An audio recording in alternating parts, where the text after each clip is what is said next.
சாமானிய மனிதர்கள் கூட, ஏழ்மையில் இருக்கக்கூடியவர்கள் கூட,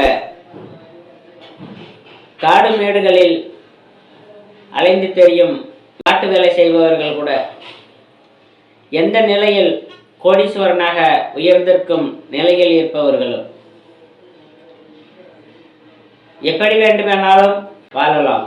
எந்த நிலையில் இருப்பவர்களுக்கும் ஆன்மீகத்தில் பற்று வருமா, ஈடுபடலாமா, தெரிந்து நடக்கலாமா, அல்லது அதற்கென்று பயிற்சிகள் வேண்டுமா, குருவினிடம்தான் பயிற்சி பெற வேண்டுமா, தன்னிச்சையாக செயல்பட்டு அதை அடைய முடியுமா, இறை சக்தியை நம்மை இயக்கக்கூடிய சக்தியை எப்படி பெறுவது, நாம் எடுத்த பிறவியின் பயனை அடைவது எப்படி, இப்படியெல்லாம் அனைவருக்கும் சந்தேகங்களும் பயமும் இருக்கிலிருந்து மீண்டு இதற்கு மேற்பட்ட நிலையை அடைவது எப்படி, அதை அடைய என்ன வழி, எப்படி சென்றால் அதை அடைய முடியும். பக்தியில் அதிகமாக ஈடுபாடு உள்ளவர்களும் உண்டு. பக்தி செலுத்தி இறைவழியை அடைய முடியுமா, அல்லது ஞானம், யோகம், தவம் என்று சொல்லுகிறார்களே அதன் வழியிலே சென்று அதை அடைய முடியுமா? வாழ்க்கையை இல்லறம் சிறப்பாக நடத்தி இல்லறத்தின் மூலம் அடைய முடியுமா? எத்தனையோ சந்தேகங்கள், எத்தனையோ வாழ்க்கை முறைகள், எத்தனையோ மகான்கள், ரிஷிகள், முனிவர்கள் வாழ்ந்து வாழ்க்கையை இப்படி வாழ வேண்டும் என்று சொல்லி சென்றிருக்கிறார்கள். எந்த வழியில் செல்வது, எப்படி வாழ்வது, எந்த வழியில் சென்றால் அந்த இறைசக்தியை அடைய முடியும், நம் பிறவி பயனை அடைய முடியும். ஒருவர் ஒரு குருநிலை அடைய வேண்டும், ஒரு குருவிடம் பாடம் படிக்க வேண்டும் என்றால் முதலில் குரு சரியாக இருக்க வேண்டும். நாம் தேர்ந்தெடுக்கும் குரு நமக்கு நல்லவராக இருக்க வேண்டும். அந்த குரு அந்த நிலையை அடைந்திருக்க வேண்டும். அப்படிப்பட்ட ஒருவரை குருவாக அடைந்தால் ஒரு சிஷ்யன் அந்த நிலையை அடைய முடியும். நாம் முதலில் ஒரு சிஷ்யனாக இருப்பதற்கு தகுதியாக இருக்கின்றோமா, ஒரு நிலையை அடைவதற்கு நாம் சரியாக செல்கிறோமா, இப்படியெல்லாம் ஆராய்ந்து பார்க்க வேண்டும். நாம் எண்ணங்களும் செயல்களும் செய்யக்கூடிய நிலைகளும் சரியாக இருக்க வேண்டும். நம் உடம்பிலே கலைகள் என்று 3 கலைகள் ஓடுகின்றன. இடகலை, வலகலை, சுழிமுலை என்று 3 பிரிவுகளாக நம் உடம்பிலே ஓடுகிறது. சூரியன் மிக உச்சமாகவும் சந்திரன் சமமாகவும் பின்கலை 2க்கும் மாறுபட்ட நிலையில் ஓடக்கூடிய சாத்தியமற்ற நிலையாகவும் இருக்கின்றது. இப்படி நிலை நம் உடம்பில் ஓடக்கூடிய வாசி நிலைகளை நாம் உணர்ந்து அதை எப்படி மாற்றுவது, எப்படி நடப்பது என்றெல்லாம் முதலில் தெரிந்து கொள்ள வேண்டும். ஒரு குருவிடம் பாடம் படிப்பதற்கு முன்பு முதலில் தனக்குள்ளே இருக்கும் வினாக்களுக்கு கேள்விகள் நிறைய கேட்க வேண்டும் என்றெல்லாம் தோன்றும். ஒரு ஒருத்தரை குருவாக நினைத்தீர்களானால் அந்த குரு சொல்லும் வழியிலே நடக்க வேண்டும். எந்த ஒரு கேள்வியோ எந்த ஒரு வினாவோ நாம் தெரிந்து கொள்ள வேண்டும் என்று எண்ணக்கூடாது. காரணம், குரு சொல்லும் வழியில் நடந்தாலே போதும், மற்ற எதையும் நீ தெரிந்து கொள்ள வேண்டிய அவசியமில்லை. அதற்காக யாரோ ஒருவரிடம் போய் நான் குருவாக நினைத்து விட்டேன், அதன் வழி நான் செய்வேன் என்று நினைக்கக்கூடாது. முதலில் குரு நல்லவரா, அந்த தன்மையை அவர் அடைந்திருக்கிறாரா, இவரிடம் நாம் பாடம் படித்தால் நாம் அதை அடைய முடியுமா, இப்படியெல்லாம் முதலில் ஆராய்ந்து பார்க்க வேண்டும். நல்ல குருவை பெற வேண்டும், நல்ல நிலைகளை உணர வேண்டும், நல்லதை செய்ய வேண்டும். தர்மம், சத்தியம் என்று எல்லா வழியிலும் தர்ம சத்தியத்தோடு நடக்க வேண்டும். செய்யும் செயலிலும் கடமை, கண்ணியம், கட்டுப்பாடு என்று 3 நிலைகள் வைத்திருக்கிறார்கள்.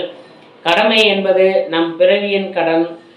ஒரு குடும்பத்தில் பிறந்திருக்கிறோம், தாய் தந்தை இருக்கிறார்கள், உடன் பிறந்தோர் இருக்கிறார்கள், அவர்களுக்கெல்லாம் செய்ய வேண்டிய கடமைகளை செய்ய வேண்டும்.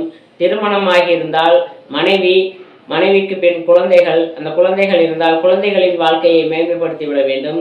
இப்படியெல்லாம் நிலைகளை செய்துவிட்டுத்தான் இந்த நிலைகளை நீ உணர முடியும். ஒரு சிலர் பிறவியாக செய்த பலனின் காரணமாக இந்த பிறவியிலே அவர்களுக்கு சீக்கிரமாக அந்த இறைவனுடைய அருளும் ஆசியும் கிடைத்துவிடும்.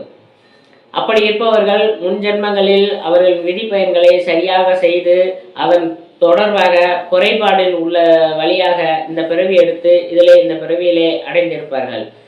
அதை எண்ணிக்கொண்டு நாமும் அந்த வழியில் சென்றால் அடைந்து விடலாம் என்று எண்ணுவது தவறு. ஒவ்வொருவருக்கும் ஒவ்வொரு கர்மா, ஒவ்வொரு வாழ்க்கை, ஒவ்வொரு விதி பயன் இருக்கின்றது, பிறவியினுடைய பயன் இருக்கின்றது. சிலருடைய கேள்வி என்னவென்றால், இந்த உலகிலே எத்தனையோ கோடான கோடி ஜீவராசிகள் இருக்கின்றன, அத்தனை கோடான கோடிகளுக்கும் விதி அமைக்கப்படுமா, விதி என்பது உண்டா, அப்படி ஒன்று நடைமுறைக்கு வருமா என்றெல்லாம் எண்ணுகிறார்கள். ஒரு ஊருக்கு ஒரு தலைவரை வைத்திருக்கிறீர்கள். அந்த தலைவருக்கு அந்த ஊரில் உள்ளவர்கள் அனைவருமே தெரிந்திருப்பார்கள். அந்த அனைவரும் ஒரு கூட்டம் கூடும்போது தலைவர் சொல்லுவதற்கு கட்டுப்படுவார்கள். அதுபோன்று நம் ஆன்மாக்களிலும் நம் பிறவி பயன்களிலும் சில ஆன்ம கட்டுப்பாடுகள் உண்டாகும். அப்படி அந்த ஆன்மாக்களுக்கெல்லாம் தலைமையாக இருந்து விளங்கக்கூடிய ஆன்மாக்கள் இருக்கும். ஒவ்வொருவரும் செய்த கர்மவினையின் பலனாக அந்த நிலைகளை அடைவார்கள். நல்லது செய்து நல்ல வழியில் நடந்து ஆன்மாவை சிறப்பித்தவர்களுக்கு நல்ல ஒரு நிலை கிடைக்கும். அடுத்த ஆன்மாக்களுக்கு வழிகாட்டும் வழியாக சில விதிமுறைகளை அது கொடுக்கும். கோயில் கட்டி வைத்திருக்கிறார்கள், அதில் சிற்பம் வைத்திருக்கிறார்கள். அந்த கோயிலிலே வைக்கக்கூடிய சிற்பத்திற்கு என்ன பலன், கோயிலின் நிலைக்கு முன்பு வைக்கக்கூடிய சிலை என்ன, முன்னாடி நுழையக்கூடிய கம்பம் என்ன, இப்படியெல்லாம் ஒவ்வொன்றுக்கும் ஒரு விதிமுறைகளை நமக்கு வைத்திருக்கிறார்கள். அப்படிப்பட்ட நிலைகளை அந்த கோயிலில் வைத்திருப்பதன் காரணம் என்ன, எதற்காக வைத்திருக்கிறார்கள் என்றால், உள்ளம் பெருங்கோயில் உன் உடம்போர் ஆலயம் தெல்ல தெளிந்தவருக்கு ஜீவசோதி சிவலிங்கம். உள்ளத்தை பெரும் கோயிலாகவும் உடலை ஒரு ஆலயமாகவும் அதில் இருக்கக்கூடிய சிற்பத்தை உருவமாகவும் அதில் விளங்கக்கூடிய காட்டக்கூடிய ஜோதியை நம் ஆன்மாவாகவும் நினைத்து கோயில்களிலே சிற்பமாக வைத்து நம் உடம்பின் உள்ள நிலைகளைத்தான் அந்த கோயில்களில் எடுத்து காட்டியிருக்கிறார்கள். நம் உடலைத்தான் கோயிலாக கட்டி வைத்திருக்கிறார்கள். ஒரு கோயில் கட்ட வேண்டும், இறைவனுக்கு கும்பாபிஷேகம் செய்ய வேண்டும், திருப்பணிகள் செய்து இந்த பூமியிலே சிறப்பாக நாம் விளங்க வேண்டும் என்று எண்ணுபவர்கள் எண்ணத்தால் கோயில் கட்டி அதை செய்தால் கோயில் கட்டுவதற்கு உண்டான பலன் கிடைக்கும் என்று முன்னோர்கள் சொல்லியிருக்கிறார்கள். சாதாரண மாடு மேய்க்கும் நிலையில் உள்ளவர் கூட அந்த நிலையை அடைய முடியும். பட்டினத்தார் போன்று, பத்திரகிரியார் போன்று மிக உச்சத்தில் உள்ள தனவான்கள் கூட இந்த நிலையை அடைய முடியும். பிறவி பயன் அல்லாது ஒரு காலமும் ஒன்றையும் அடைய இயலாது. இந்த பிறவியில் நாம் நல்லதை செய்து நன்மை செய்து சத்தியம், தர்மம், கடமை என்று வாழ்ந்து வந்தால் பிற்பிறவியில் அடுத்து ஒரு நல்ல பலன் கிடைக்கும். ஒரு பிறவியில் கிடைக்கும் என்று எண்ணுவதை விட எல்லா பிறவியிலும் கிடைக்கும் என்று இறைவனை நினைத்து நல்ல செயல்களை செய்யுங்கள். உங்கள் ஆன்மாவை தூய்மைப்படுத்துங்கள். இந்த உடலில் சத்தியம், தர்மம் இருக்க வேண்டும், நல்ல எண்ணங்கள் இருக்க வேண்டும். பிறருக்கு அது பாதிப்படையாத நிலையில், தனக்கு அது எந்த நிலையிலும் கேடு இல்லாத நிலையில் அதை செய்ய வேண்டும். இப்படியெல்லாம் செய்து வர வேண்டும். கடமைகளை செய்து வந்தால் இறைவன் நம்மளை விரைவில் பற்றுவார். ஒரு 4 சுவருக்குள் இருந்தால் என்ன நிலையில் இருப்போமோ அதை போன்று நாம் பார்த்து நாம் வாழ்ந்தால் இந்த நிலையை நாம் அடைய முடியும். ஒரு இறைவனுக்கு சமமான ஒரு நிலை நம் உள்ளே இருக்கின்றது. எல்லாத்திலும் உள்ளோம், யாம் உள்ளோம், எனக்குள் எல்லாம் உள்ளது என்று இறைவன் கூற்றின்படி நாம் அதை செய்து வந்தால் அந்த பயன்களை அடைய முடியும்.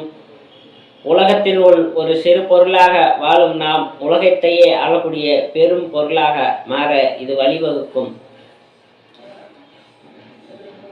இந்த காணொளியை பார்ப்பது மட்டுமல்லாமல் ஷேர் பண்ணுங்க, லைக் பண்ணுங்க, சப்ஸ்கிரைப் பண்ணுங்க. அடுத்தடுத்து போடக்கூடிய நல்ல வீடியோக்கள் உங்களை வந்து சேரும். இது ஒரு ஆன்மீக தொண்டாக, இறை தொண்டாக ஆன்மாவை பக்குவப்படுத்த வேண்டும் என்ற நிலையில் இதை சொல்லி வருகிறோம். அனைவரும் இதை அறிந்து நல்ல நிலைகளை அறிய வேண்டும். இவ்விடமல்ல எவ்விடம் சென்றாலும் அந்த நிலையை அடைய பாக்கியம் கிடைத்தால் அதை அனைவரும் இறைவழிக்கு சென்று இந்த உலகம் நல்ல சுபிச்சமாக வாழ வேண்டும். கைரேகை மற்றும் சோதிட முறையில் நாம் இங்கு பார்த்து விதி பயன்களை ஆராய்ந்து அவர்களின் பலன் சொல்லி வருகிறதற்கு அழைத்து தொடர்பு கொள்ளலாம்.